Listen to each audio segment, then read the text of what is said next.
Cubitt community radio listeners. I'm Elizabeth Fullerton and this is Art Fictions, which was created by artist Jillian Knipe and explores the art of stories and the stories of art. My guest today is the multi-talented artist Florence Peake, who has selected a fictional book for us both to read and kickstart our conversation. We'll be winding our way through the text, its characters and ideas, then eventually arriving at what's going on in Florence's studio. Welcome to Art Fictions, Florence. Hi, hello. Hello. For our discussion today, you've chosen the groundbreaking novel Stone Butch Blues by Leslie Feinberg, who is an activist, organiser, theorist and writer, which was first published by Firebrand Books in 1993. So, Stone Butch Blues is a historical fiction novel set in working class town in upstate New York in the 1970s. The protagonist, Jess, is a butch lesbian who has a grim childhood as a permanent outcast even from her own family. Her parents' way of addressing her gender nonconformity is to send her to a psychiatric institution. Life improves when she discovers a gay bar and finds true kinship among the close-knit community of drag queens, sex workers, butchers and femmes who frequent it. But before she even finishes high school, she's gang-raped by a group of football jocks, the first in a long line of brutal assaults meted out by police and straight men to her and other characters who do not meet society's rigid heteronormative conventions. There's a huge amount of warmth, humour and sex and sensuality in this important and educational book, but the overriding sense is of a persecuted community compelled by the patriarchy to live in perpetual fear of violence. So let's start by finding out, Florence, why you chose the book. So I think it was particularly resonated with me around, it was kind of one of my lockdown reads. It was in a break that me and my partner were having, and it was also when I decided to do a short fiction writing course with Juliet Jacks. So I think that was near the end of the lockdown, and Juliet Jacks, it was one of the reading list. Oh, wow. Yeah, and if you don't know Juliet Jacks' writing, they're a queer novelist and essayist and art writer as well. Yeah. And amazing writer with their book called Variations, which I think I'll plug there. Yeah. I think they're completely kind of virtuosic in their writing, actually. So I read it, and it was just a feeling of comfort and solidarity when I was reading it, even though it's a kind of it's quite traumatic and harrowing as a read. Totally. And just listening to you describe it then, I was just thinking of the different kind of lenses or the different almost kind of levels that you could kind of go in and read it from. You know, you could read it as a love story, these kind of incredible very, very beautiful descriptions of falling in love and kind of between kind of infatuations to kind of deep, heartfelt, tender love stories and heartbreak and things, to an utter education on you know, everything from homosexuality, trans rights, to the complexity of gender non-conforming bodies, all of these different ways of being in the world in relationship to gender. And I think it is an incredible kind of education that I almost think everybody should read in relationship to kind of understanding and having a bit more insight and into the kind of history and the lineage of that that kind of life that people lead. You know, I'm really aware as we're having this discussion of being kind of a white femme, you know, that can move very kind of easily through the world, you know, Yeah, especially yeah. in London, in this queer bubble that I live in. So Yeah. I'm kind of aware of that, and how you know, different, you know, as soon as you move outside London, how different that kind of yeah, relationship to totally. gender, you know, sexuality and everything is, as well as how different, you know, being born as, you know, a lesbian in the 1970s, butch lesbian, it would have been, you know, or, Yeah. you know, prior to this time now, you know, and Yeah. that's, so the kind of harrowing story of that, you know, could look at the whole kind of, you could read the whole thing as understanding how rape is kind of weaponized and used as warfare and a way of controlling oppressed people. I think I was so shocked by the impunity of the police and just groups of straight men who just felt completely entitled to rape and beat up any of those people they found in the bars. I mean, and without any consequence whatsoever. You know, there was no sense that anyone was going to be punished, or there was never going to be any justice. And that all of those people, you know, Jess and all her friends knew that. It was just how they had to face the world. And that was so disgusting. And I guess I was so shocked by the threat that straight men must have felt from, you know, these women who didn't want anything from them. They wanted to be left alone to live their lives and fall in love. And, you know, and I do think that Jess, if you think about it, I think all the beautiful relationships that she develops with different women are kind of destroyed, I think, often by these horrific experiences she has, because each time it's like chipping away at her sort of self-esteem, her sense of worth, and you know, each time she's attacked and raped and beaten up, you know, it undermines something else of, you know, of herself, some sense of self. And in the end, and not in the end, but, you know, halfway through, where she, you know, she's with perhaps the love of her life, Teresa, in a really beautiful relationship, and she decides to take hormones, not only because I think she also is curious about different ways of expressing her body, but she decides to take hormones in part because as a safety thing. That's it, as a way of protecting. To pass to as be a man. able to pass as a man. And then Teresa and I think says she won't. I don't know how Leslie Feinberg identifies as a he, she, but throughout the book it's this reference to a he, she. Yeah, you know, exactly. so that's a kind of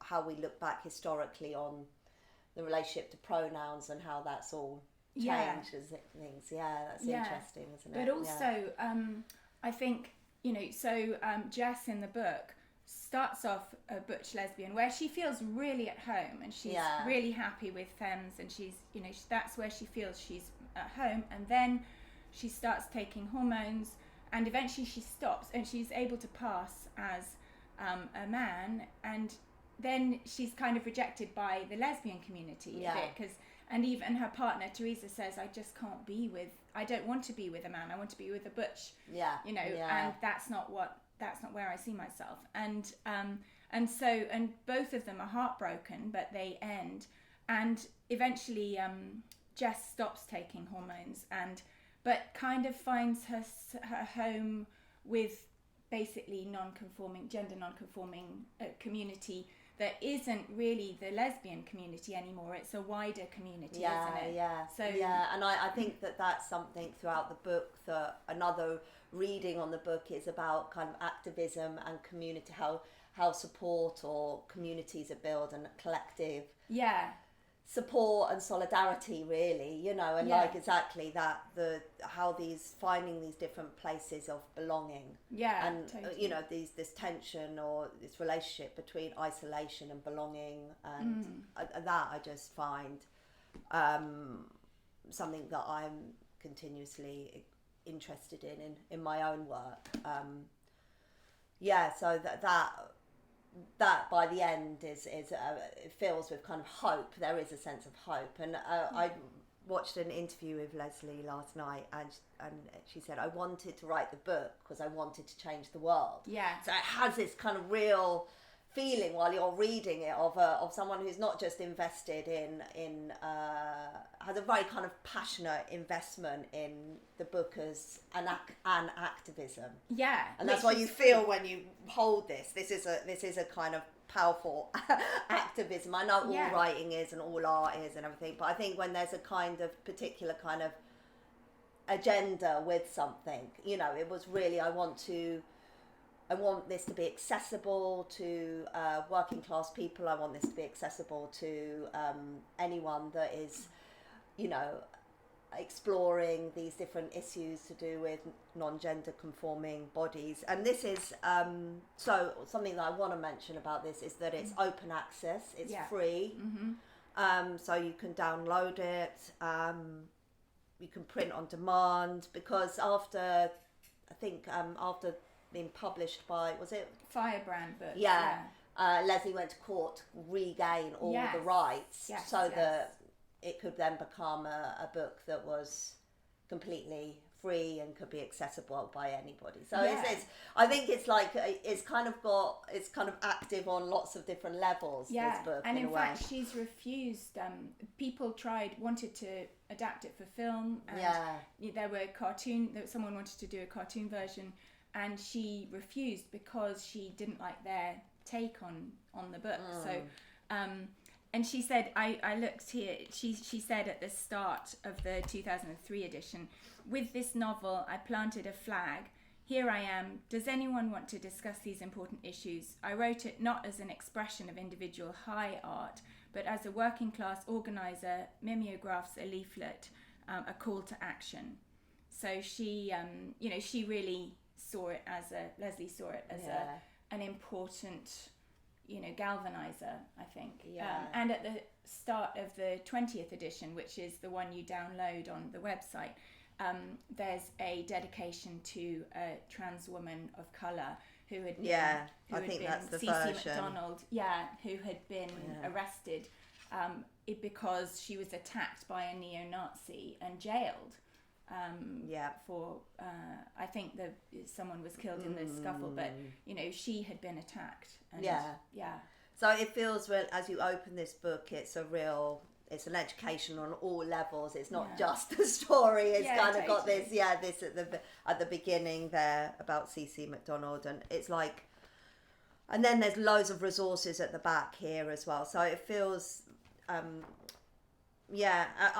also found that the relationship with sex workers and that the harrowing kind of lack of kind of care and the care around that profession, that work, that kind of work, and the tenderness and the inclusivity between kind of butches and femmes, and in those descriptions of the bars as well. Really beautiful. There's these descriptions of the slow dance that keeps this kind of motif that keeps kind of coming up through, and the slow dance as I feel like as a kind of metaphor of this kind of chemistry and this intimacy between bodies. And this silence, this kind of dropping into a kind of way of communicating between bodies in a way, bodies of difference in this action. And I suppose I thought a lot about me and Eve in this while reading those descriptions, and it's terribly kind of romantic and sloppy, but both of us are dancers, and a lot of the practices are to do with kind of somatic listening, so very kind of to do with the interiority of the body and listening to that, and something that's very kind of beautiful as a resource, and very privileged to be in a kind of romantic relationship with someone that has that kind of language of movement and dance, and this kind of becoming very, very present to the nuances of moving and the space between one body and another, and the kind of chemistry of that. And I kept, whenever I was reading this motif of the slow dance throughout it, you could really feel the kind of chemistry in those bars, and the desire. The energy, really and strong. It feels like you could kind of cut it with a knife, the element of this kind of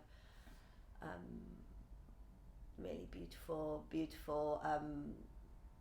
I suppose the kind of and it feels like those bars were kind of humming with kind of sexual tension and all kinds of things charged. And I think that's a continuous kind of place of home for a lot of gay people, is, you know, the bar, the lesbian, the lesbian bar. I know, you know, me and Eve have talked often, or it's very much within lesbian communities. So there's only one lesbian bar in the whole of the UK. So it's kind of things like the She Bar in Soho, and you know, it's I mean, you know, Ducky is a great resource as well. And about 10 years ago, I got commissioned to do a piece of choreography of a butch femme bar fight, because there used to be a lesbian bar in the 1950s called Gateways off the King's Road. And it's featured in The Killing of Sister George. I don't know whether you know that film. No. And so, it's renowned for these kinds of, these kinds of fights that are described here in this book. And so I did this for Ducky. I did this commission of that. But yeah, so the dance floor as a place of belonging for a lot of non-gender conforming bodies, you know, as the dance floor as a space for belonging, you know, I'm quite interested in, and that's safe, for a place to express all these different kinds of parts of our self, our bodies, our presentation, our, you know, how we explore ourselves, you know, that. So I'm quite interested how that was described. So that drew me a lot to the novel as well. And presumably that care idea, because care is quite strong in your practice as well, the idea of this, of caring and consent, which seems to only really be present in the book within that space of the bar and in the home space. On the streets, it's not there at all. It's absent. In the workspace, it's virtually absent. I mean, there is that camaraderie between workers, which is great when they're organising and stuff. And there's the one straight man character who is a really lovely guy, is a communist, who's Duffy, who's the union organiser. But he's the only one who has any understanding, or who's a decent person, you know, a male in the book. But care just seems so absent. I was so shocked. You know, at one point Jess's finger is almost cut off by a malicious man who obviously feels threatened by her presence in the factory. And you know, I guess I just kept coming back to that, being so upset and horrified that there was such a, it obviously must come from a place of huge insecurity by these men, but you know, why they would feel so threatened. More, I mean, of course the femmes were getting beaten up too, but it was mostly, and the sex workers were getting obviously horrific treatment too from police, but the ones who were targeted the worst seemed to be the butchers, didn't they? But there was, exactly. And I think that is the history of violence, and you know, the persecution that on a daily basis this was happening. And I think that, you know, that happens today on a daily basis for trans people. So, you know, that's I think that if there's any doubt in anyone's mind about kind of where, you know, whether this is true or not true, or any of this stuff, you know, just have a read have a read of the history of it, as well as, you know, I think that that's something that is so powerful, is the kind of gaslighting of abuse, and, not being believed and things. So I think there's something about that. And this toilets, book, yeah, you really get the sense, yeah, as you say, if anyone has any doubts about the discomfort, the threat, the real danger that a gender non-conforming person faces in going into a male toilet, it's terrifying. I mean, Jess at several points opts not to go to the toilet and suffer the sort of discomfort in order not to face that risk. So, but was there any passage that you particularly wanted to shall I read out? Yeah. I mean, I think that I am quite romantic at heart. So there are certain things to do with kind of how we, this is very early on in the book, and kind of, I suppose I'm still sort of find that kind of teenage infatuation quite a kind of beautiful thing. Yeah. Or young infatuation. Let's see, where are we? Here we are. And this is about Jess's kind of being in awe of a butch. Is it Butch Rocco? Oh, Rocco, yeah. So, but I think that actually Rocco is a trans man. Yes, actually. Rocco has taken hormones. Yeah, so I think that was so how that must be, and when it must have been so kind of isolating and alone in that way of, and then to witness and encounter somebody that was brave enough to do that time. Yeah. So they're in the bar. "Hello, Edna," Rocco answered in a deep timbre. Their faces were close to each other and to mine. I could see the beard stubble on Rocco's chin and cheeks. Jan once told me that Rocco had been beaten up so many times nobody could count. The last time the cops beat her up, she came close to dying. Jan heard that Rocco had taken hormones and had breast surgery. Now she worked as a man on a construction gang. Jan said Rocco wasn't the only she who had done that. It was a fantastic tale. I'd only half believed it, but it haunted me.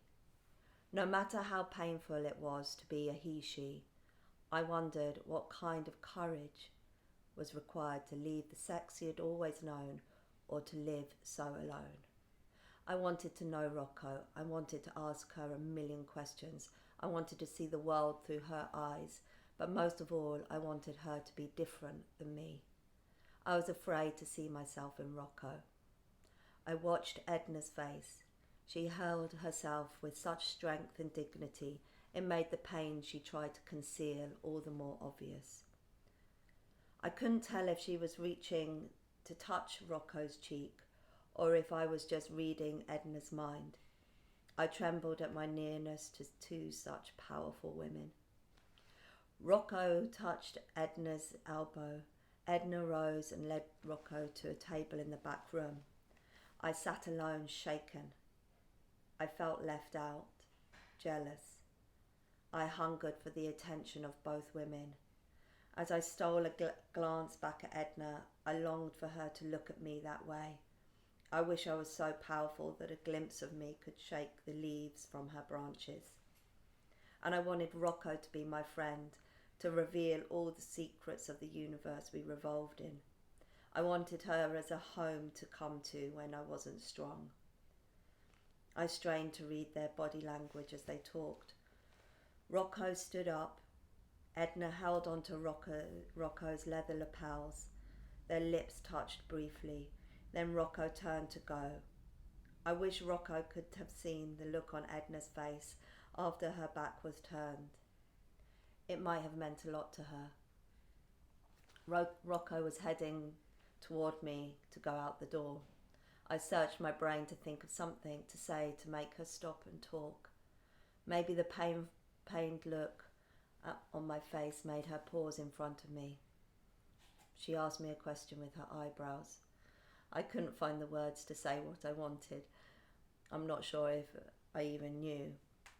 For just a moment, doubt flickered across Rocco's face. I saw her guard begin to go up. I couldn't think of what to do, so I extended my hand to her. She looked at it, then she glanced at my other hand, all bandaged, and looked like part of a robot. As she shook my hand, she nodded. I'll never know why. And then she left the bar. The sound level rose again after she'd gone. I felt empty and hollow with loss. If I ached, I knew Edna must be bleeding. I waited a decent amount of time before I went back to her. Can I buy you a drink? Yeah, it's amazing. But she does, funnily enough, she kind of, by the end, she actually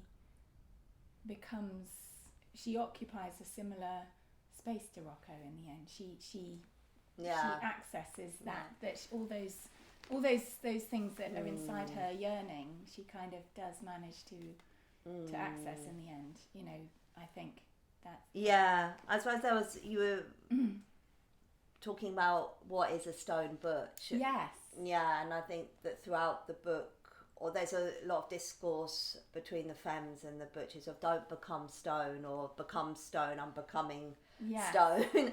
And I think that's very interesting, that process that Jess goes on of becoming a stone butch to then opening again in some way. But with that idea, I think that feels very the kind of presentation of being unfeeling and being able to, I suppose, hold up against all the brutality and being able to face, and harden up and things. As a reader, you're kind of let into this really sort of deep emotional kind of part of Jess. So there's this kind of aware of the kind of the presentation in the world, but also this interiority. I know that is what kind of what the amazing thing about literature is. You're kind of let into the interiority of characters, but there's something in relationship to this kind of stone butch. It's quite beautiful. So it feels very intimate in that way when I'm reading it, in this intimate relationship with Jess. Because she tells us we get access to thoughts and feelings that she often isn't able to express to the women she loves. And she wishes she did. And I remember there's a really heartbreaking moment where she pours her heart out to Teresa and is stroking her hair one evening, and Teresa's asleep, and Teresa says, "Oh, did you say something?" And she's like, "No, it's okay." But she's just said all this stuff about this is all the stuff I can't tell you, and then her partner's asleep. But I thought this one quote I have, which is very short, which is I thought was really sad, how she expresses to Teresa how she feels she's just so desperate at that point that she has to take some action, and she decides to take testosterone. And she says, "Honey, I've got to do something. I've been fighting to defend who I am all my life. I'm tired. I just don't know how to go on anymore. This is the only way I can think of. I can still be me and survive. I just don't know any other way." And Teresa can't accept it, sadly. And I'm not blaming anyone for that, but it's just really sad that the situation's so horrific that she feels that they have to split. They have to split up. And these different relationships to what I think, and it's to taking hormones, like what that is today is a very different kind of thing. It's a joyous thing, or that's an amazing thing. And then there's, in that case, it was about survival. But and I think I just wanted to talk just this little quote, because I wanted to talk about the reading of the book around organising and collectivity and community and coming out of isolation. think that's something that we wanted to talk about. I can't We're remember. going to bring it into talking about your practice anyway, but do So it did kind of offer some hope when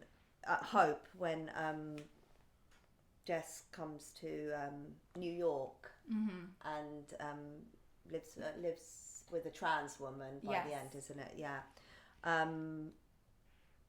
But that for me was something that I'm really drawn to, is how do we find comfort in the whole, through kind of abuse or brutalization, how shame is used often as a way of kind of controlling and manipulating, and how we internalize that. And quite often maybe the only way to dispel that or take the power from shame is to find communities or places of identification, or places where we can think about us as, to come out that kind of isolation. Yeah. And this is one of these moments where Jess goes to a protest rally and is listening to trans speakers. It's just a little quote. As she climbed down from the stage, I thought, this is what courage is. It's not living through the nightmare. It's doing something with it afterwards. It's being brave enough to talk about it to other people. It's trying to organise to change things. And suddenly I felt so sick to death of my own silence that I needed to speak too. And then she comes up and speaks on stage about her kind of experiences, and it's like this coming out of shame, coming out of hiding, coming out of that kind of isolation. I think around all different kinds of recovery groups, or different 12-step programs, or all these things that are ways of coming out of isolation, to name and start speaking about that. So I find that really beautiful. And then how to and then in the speech or in the talking on the stage, Jess says, I don't know what it would take to really change the world, but couldn't we get together and try to figure it out? Couldn't the we be bigger? Isn't there a way we could help fight each other's battles so that we're not so alone? Yeah. Yeah. It's, I suppose, it's a bit cheesy in some ways, but I think there is a cheesiness here in the book, but it's kind of because it's framed within something you have to, so it's kind of, reframed in a very beautiful way, really. This is a struggle for life. I mean, it's a really important struggle, and you get the optimism in the book at the end is that you feel like she's going to really start taking action, and she is going to change things, so that's a positive. And of course Leslie then did, like, I know this is not autobiographical, but there are autobiographical elements in the book, and Leslie definitely did achieve huge amounts and change. But so there are synergies with your art practice, particularly with works like Crude Care, which we're going to be discussing in the next part of the programme. So we're going to move on now to talk about your art practice. Yes. So Florence, you're a dancer and choreographer, incorporating drawing, painting, sculpture and text in your expanded performative practice, rooted in the body's materiality and physicality. All these disciplines are closely intertwined and interconnected in your work, but you're probably best known for your incredibly visceral performances involving the audience and materials. For instance, you performed an intimate duet with your partner Eve Stainton at the 2019 Venice Biennale called Apparition, a sensual work that conflates themes of marginalised intimacy with trauma and environmental devastation, which I was lucky to see. And you've choreographed dancers performing with several tons of mud in an ecstatic, primordial, anarchic interpretation of Stravinsky's The Rite of Spring at the Palais de Tokyo in Paris, Somerset House and the De La Rue Pavilion. So on the subject of clay, and picking up on our earlier reference to activism, perhaps you could talk a little bit about your work Crude Care that was commissioned for the British Art Show line. I mean, I think my work is political, and I have done certain kinds of actions in relationship. But I think, you know, when I meet like true activists, you know, because I think, you know, all those kind of like Hollywood celebrities going, yeah, I'm an activist. It's just like, or, you know, people, and you kind of think, I think there is, you know, that kind of thing where somebody's really laying their life on the line, or, you know, part of the British Art Show was, you know, a lot of us withdrew from because of relationships to censorship around Palestine and things. And, you know, and working at that moment, or hearing from real people doing real activism, I felt like, oh, this puts me to shame, you know, like, you know, I think there is, you know, that kind of different degrees of what you can do on that level. Yeah. You know, but Crude Care was, it worked with care workers during COVID, up in Aberdeen, and so I was drawing this correlation between the extractive industries in around Aberdeen, which are through granite and oil, and these are kind of great kind of plummeting into the earth and kind of carving of the landscape, and, you know, quite kind of violent sort of actions on the landscape. And in relationship to Earth, extracting Earth's energy. And I was making this correlation to care workers in COVID, and so of this kind of extraction of labour, this extraction of human energy, and this exploitation of work and care, really.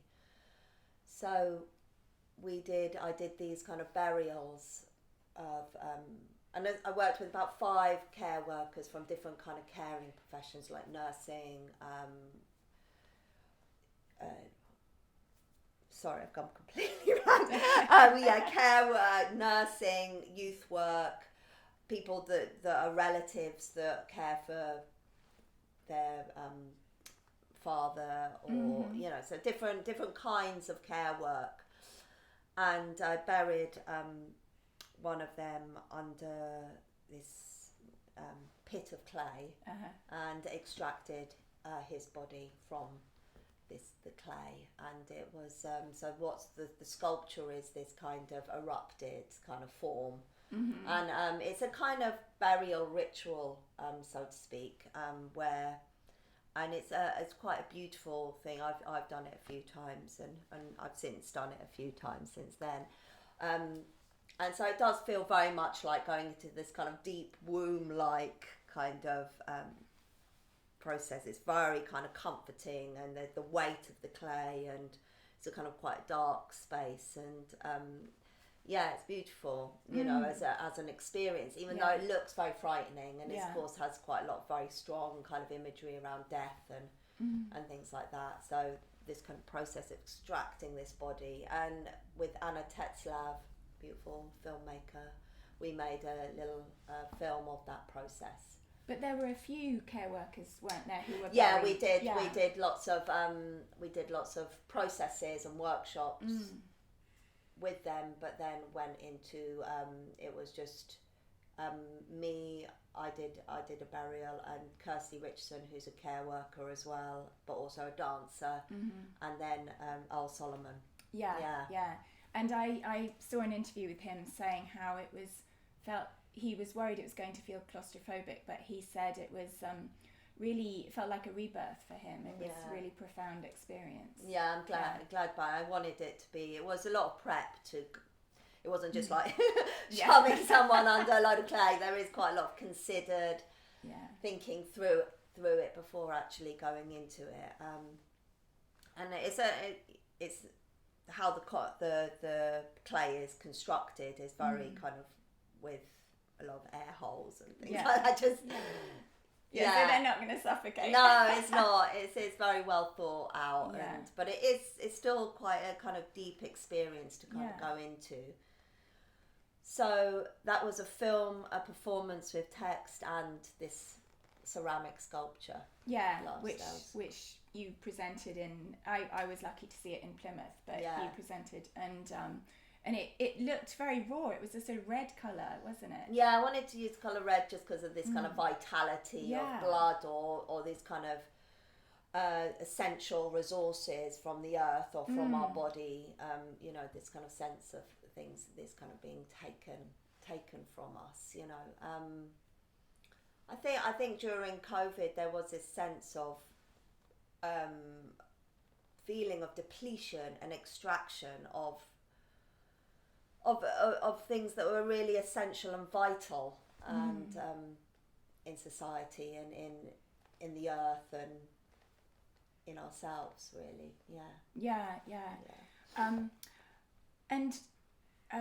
So I'm wondering, it's often you've worked a lot with clay in your practice. What draws you back again and again to clay? What is it about the medium? I think it's a hugely queer medium. I think it's really alchemical. It's changing state. It's very plastic. It's continuously shifting and changing. So it only kind of really finds fixity when it's through temperature, through heat, through being in the kiln, through that kind of high temperature levels. So I love that through these different states that the clay moves through, that it kind of can have an effect on my physicality, my body, my chemistry as well. My physiological kind of states as well. So there's this kind of this transferable quality, and I think of it often as a psychic medium, like a vehicle of that can transfer or transform different states as well. So with the 6 tons of clay, that was very much working with the clay to choreograph the body. So if it's more like the clay is saturated with water, then that you basically can't step on it. You have to be kind of slipping and sliding and doing a kind of Carolee Sheemanish kind of Meat Joy-esque kind of thing. There's this kind of slipping over the bodies, and it becomes kind of, I can't remember what artist said that the clay is hysterical. You shouldn't touch it. So if anybody knows who that is, I can't remember it. But there is this kind of completely unwieldy, uncontrollable element to it. And then there's this kind of thing of you can, you mould it, you can imprint into it, and how to, and then when it's in its more kind of gacky stage, or there's this kind of place there you can build onto the body, and it can become things, or then it's dust, And presumably it's in this very slippage and this sort of appearance of chaos that is, when you talk about it being a queer medium, it's this precise slipperiness or changeability, transformability that you're appreciating in it. Oh yeah. That's exactly, it's queer, it's continuously transforming, it's moulding itself. So my relationship to it is through dance and through movement and kind of somatic explorations. So how the interiority of the body kind of meets this substance, So I teach it a lot as a workshop with dancers and with art students and things, and it's great fun, but it's a very intoxicating, immersive material, as everyone who works with clay. I'm not a typical ceramicist in any sense. I'm not technical with it at all. So it's very much about how my body meets this. I suppose because it's kind of, it's earth. It's very crude in its kind of reference. It's not kind of a substance then that has gone through lots of different kind of processes to become a kind of a mix of it and some kind of human process. It's very kind of in its raw state. It's quite unapologetic about what it is. So there's this kind of intoxicating experience with clay. And how does the body function as a site of protest? Because that was definitely something you were talking about, but in your work, in like Rite of Spring, for instance, or in other works, you've used you've talked about the body being a sort of Yeah, site of protest. yeah. I feel really like these works that I made prior to Brexit, prior to COVID and Black Lives Matter and all of these things, you know, there was this kind of naivety, I feel like now, you know, about them. But so they were Rite of Spring was like almost like, how do you perform this as a protest, you know, protest against restriction or conformity and conservatism in relationship to the body, and this kind of rise of fascism and the, you know, the fracturing of Europe. And this was thought of in relationship to 1913, with that being kind of mirror when the Rite of Spring was first performed. Yeah. And there was this big riot. You know, it was then, you know, post First World War, you know, lead up to the Second World War. Yeah. There was the rise of fascism. There was, you know, the fracturing of Europe then, and then. So I was kind of thinking a lot around that, you know. Yeah, and then, you know, Brexit came in and all that. So it was really, how then can we perform this as a real protest and action? What this idea of a kind of floor or a dance floor or a space, a stage, as a thing that can kind of action can kind of happen onto, a protest can happen onto. I suppose these spaces, these kind of communal spaces,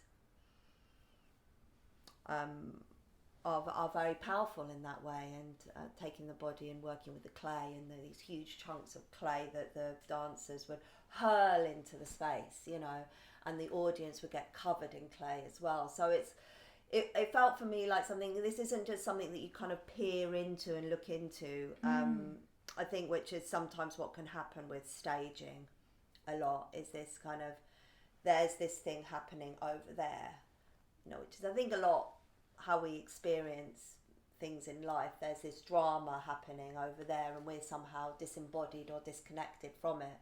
And I wanted this kind of sense that through the first half of the performance, the audience feeling quite safe. Oh, look at, you know, there's this thing happening. There's this kind of petri dish, or there's this micro world happening in this pit of clay, and it's, you know, we can look into it. And then the second half is comes back out of them. Yeah, it's kind of the audience getting splashed, and you know, in the Delaware Pavilion, everyone wore kind of protective goggles and ponchos. And ponchos, yeah, that's it, yeah.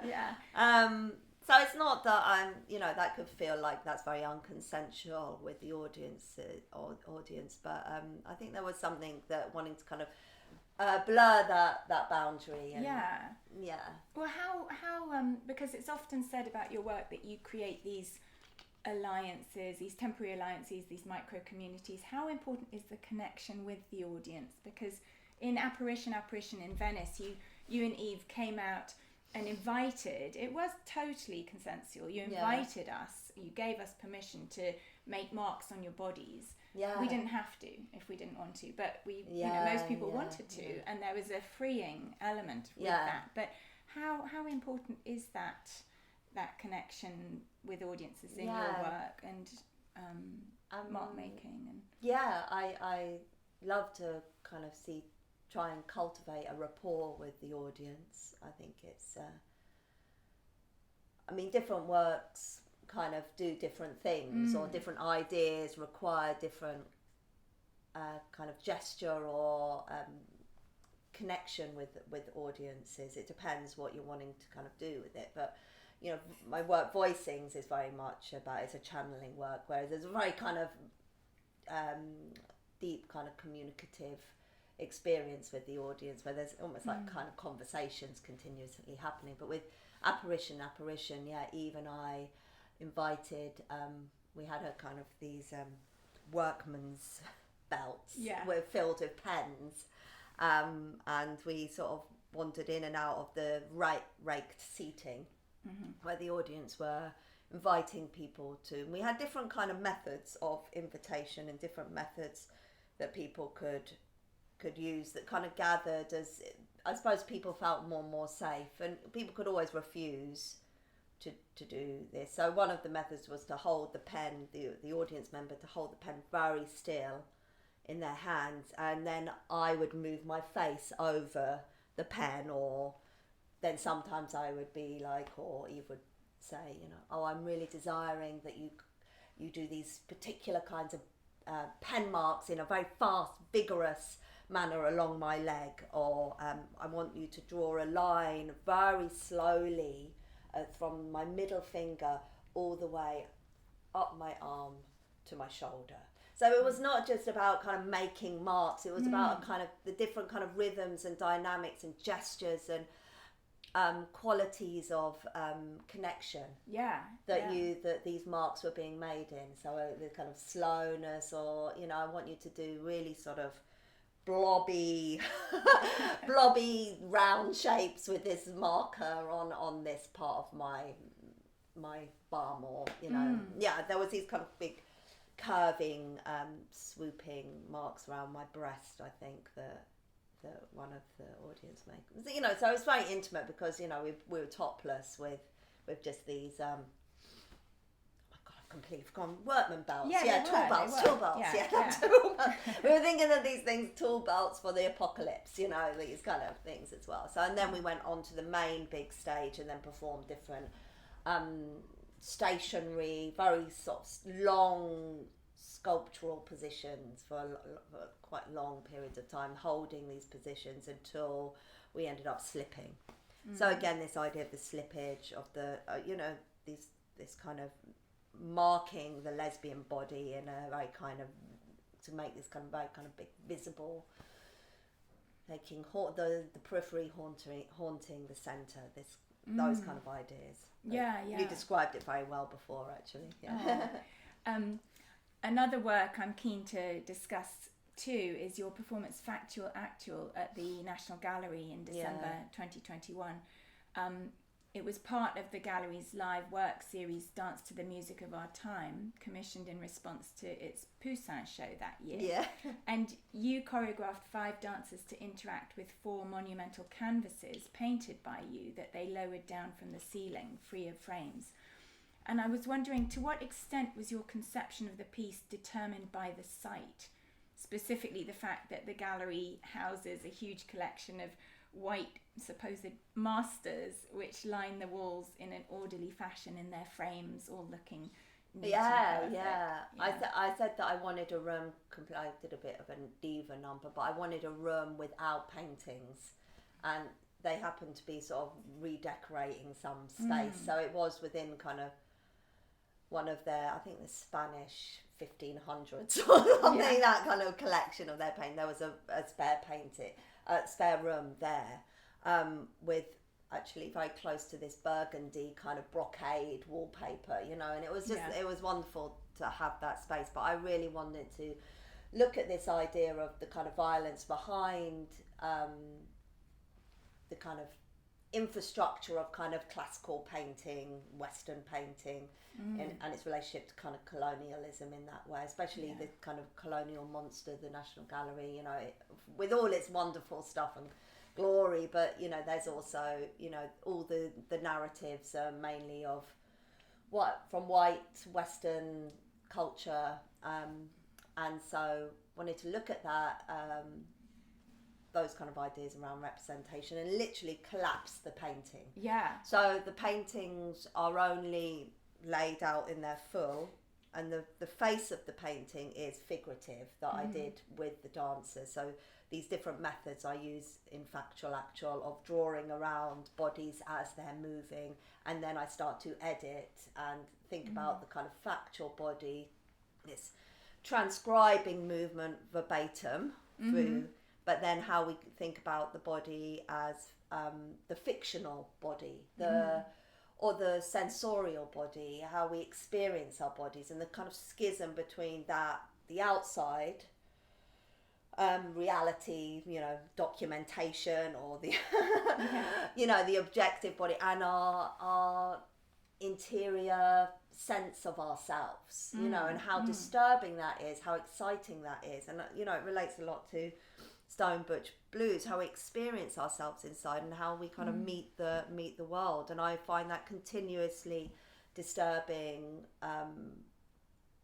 you know, an idea I might have of my sensuality in my body and how it's moving through the world, or, you know, and also how beautiful that is. You know, I had this experience of, you know, how long this arm is and that it could be stroking the ceiling, or, you know, it curls into a snake and it drops over, or I have multitudinous breasts, or all these, how we encounter ourselves imaginatively. And in relationship to these objective realities. So the face of these figurative paintings is actually that, and then the dancers, you know, throw these canvases around, collapse them, open them up, wrap the audience in them, fold their own bodies into. So part of the performance is that they are completely encased in the canvas and disappear and become kind of sculptural blobs in space. So there's all of these very different ways of encountering this fabric, this 2D surface that's shifting and transforming. Again, this kind of queer strategy of something that's mutable, fluid and malleable. Yeah, exactly. That you've ripped off the walls and actually you're just wearing, you're covering, you're concealing and revealing. Yeah, and there's a lot of this dragging of the bodies being concealed, the dance being concealed, and then being dragged from underneath the canvases in kind of quite kind of classical, kind of these kind of classical kind of poses, but they end up being quite kind of static and kind of violent as they're kind of dragged from there. Why did you call it factual actual? To do with this kind of factual marking of the body, and then the actual reality of how we're perceiving ourselves, perceiving our sense of ourselves. So that sort of inner outer. Interesting. Okay. And factual actual is getting another iteration, which we're going to discuss in the final part. But first, I wanted to just quickly ask, as we're entering the final part of our discussion, if there are any artists or exhibitions, past or present, which have particularly inspired you. I mean, you fall in love with things, drop things, get bored of things the whole time, don't you? You know, and generally I'd say conversation is something that impacts me very strongly. Having a good conversation with somebody, that's partly why I like coming on these things. So friends of mine, artist friends of mine, people that I'm intimate and close with, you know, Gabby Agis, Joe Moran, Ty Shani, Mercedes Grower, they're all artists and filmmakers. Eve Stainton, my partner, all of these people have a huge influence on me, on my practice, because we talk very deeply about, you know, issues and art and things like that. So that impacts me very strongly. And so I'll be like, my dad, Fabian Peake, I love talking to my father about work. Let's just say quickly here, he's a poet and an artist. Yeah, and he's got a multidisciplinary practice. Yeah, he's a writer, and he also makes extraordinary textile works as well. Okay. But I think artists maybe have this kind of multidisciplinary process. So, you know, and I think probably biggest long lasting, or things that were big catalysts were in my teenage years probably.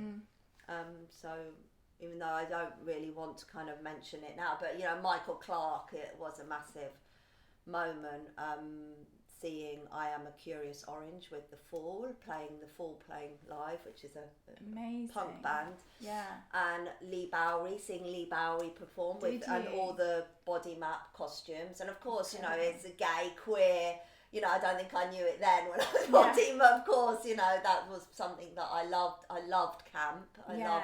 Sowed a seed. And and that took me into a real, like, I want to make performances. Like, I was like, I want to make, and all I could think about the whole time was performances and how to do it. You know, I want to drive motorbikes on stage. I want to, have like loads of men in kind of fluffy pink outfits. I remember really thinking of that, like obsessed with that when I was like how to stage.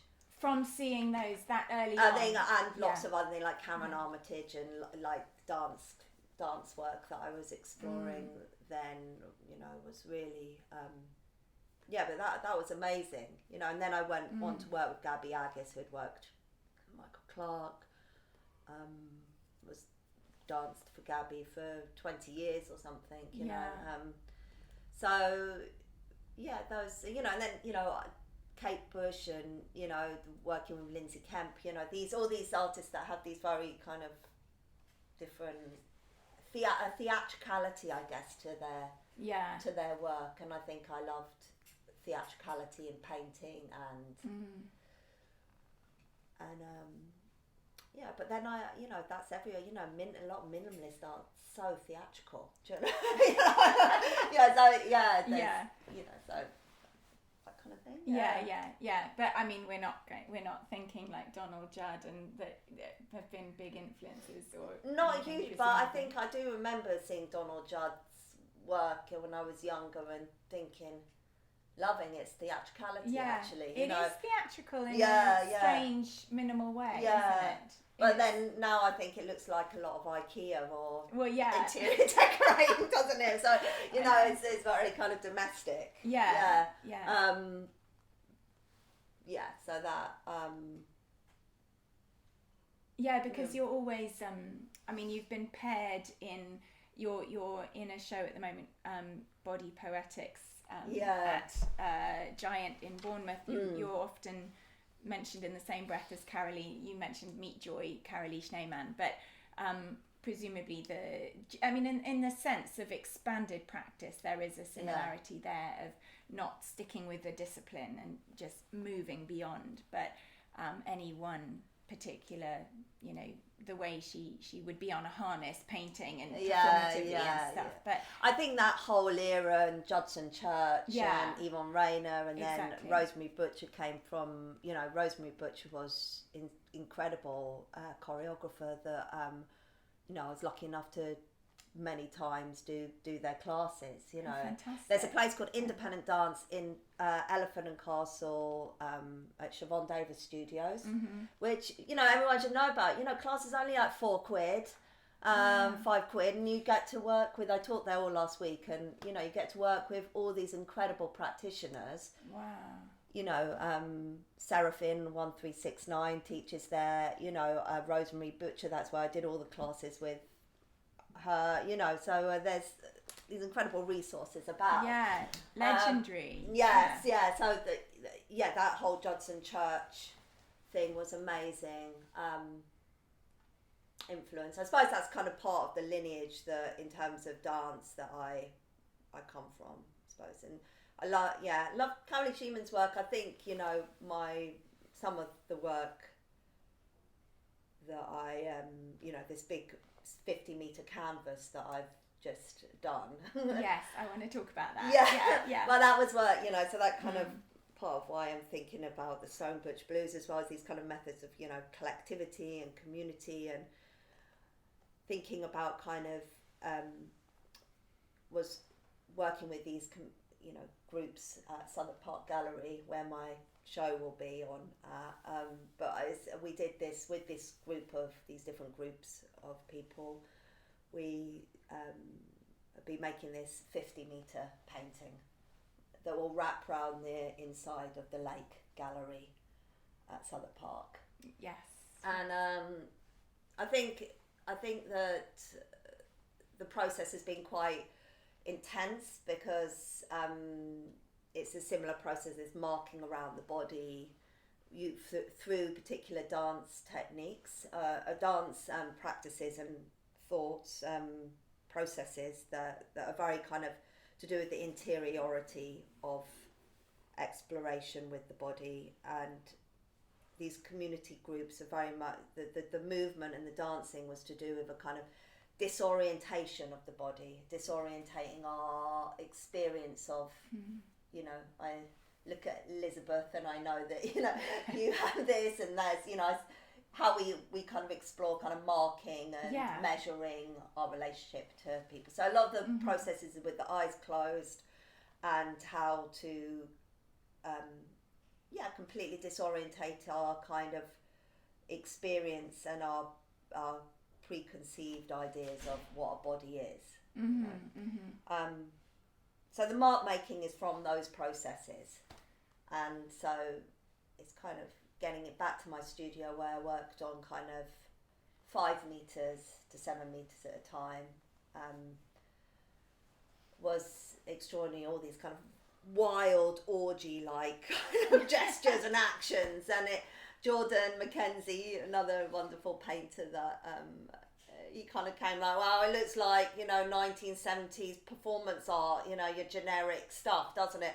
And it was quite like oh my god, yeah, it is very kind of Carolee Sheeman kind of mark making, so how do I, even though I love that lineage, how do you kind of then sort of move that gesture into something else? Take it forward.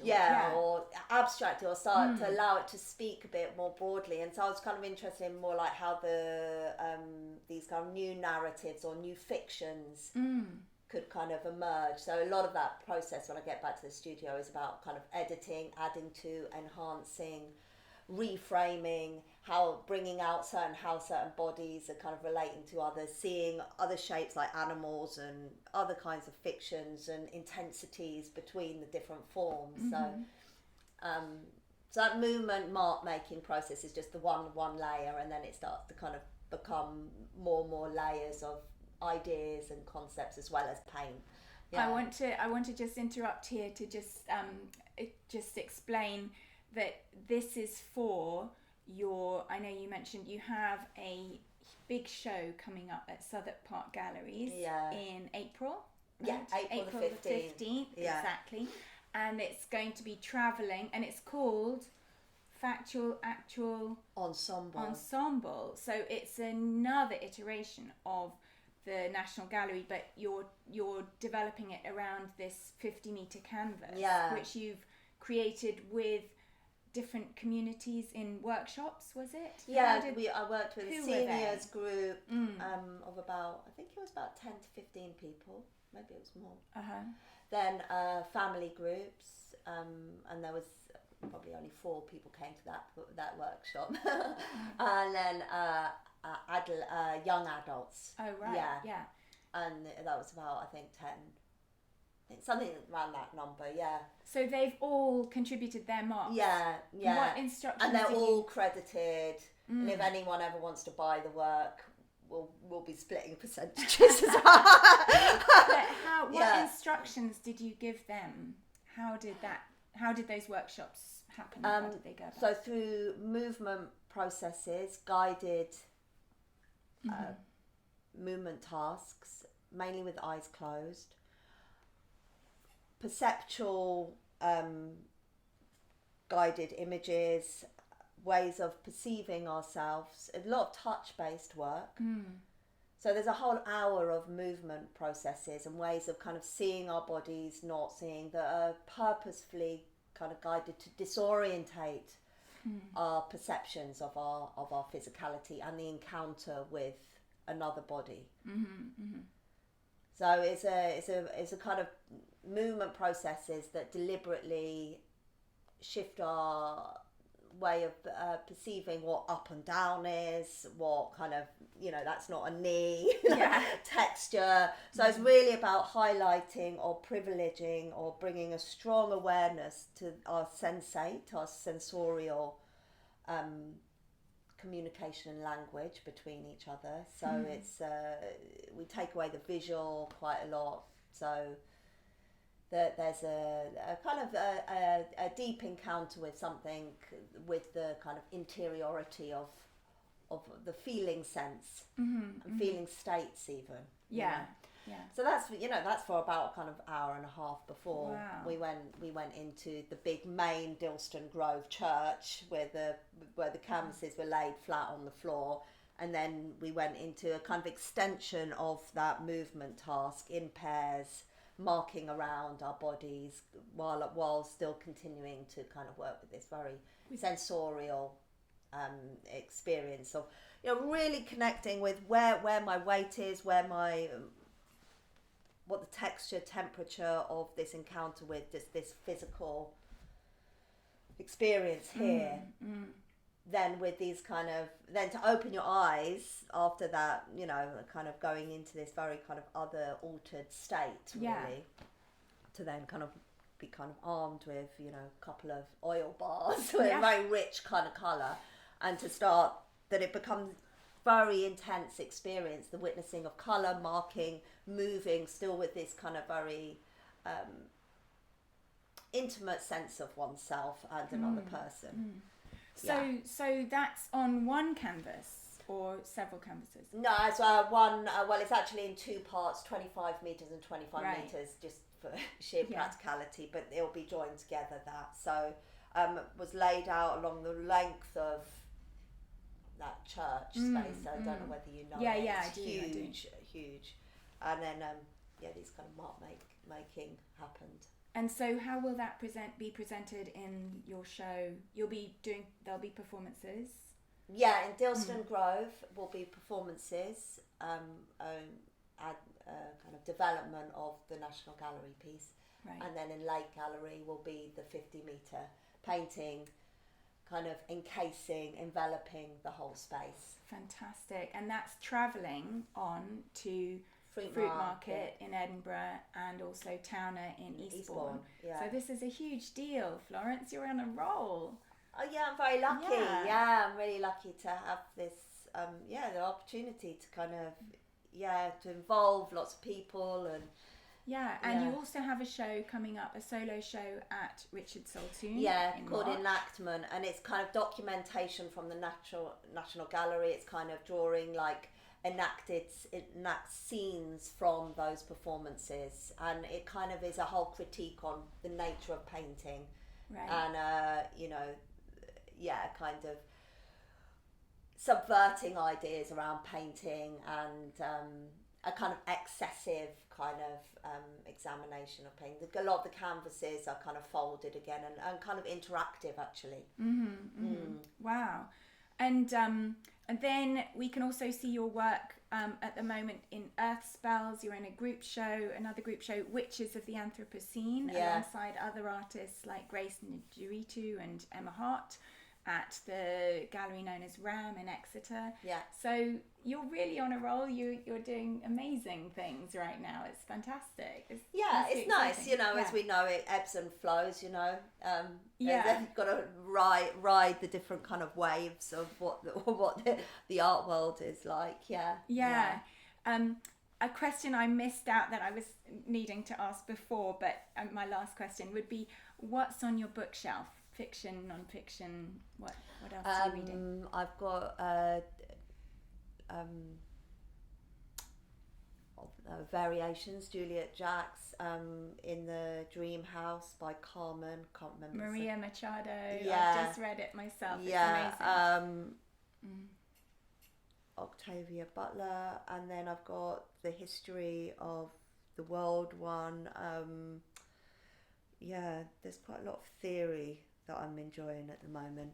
I can't completely blank, sorry. That's fine. Oh, well, thank you so much. Thank you listeners, and thank you so much to Florence. It's been amazing for being on Art Fictions. If you want to get in touch with any responses to today's programme, you're welcome to email artfictionspodcast@gmail.com and to support production via patreon.com /artfictionspodcast.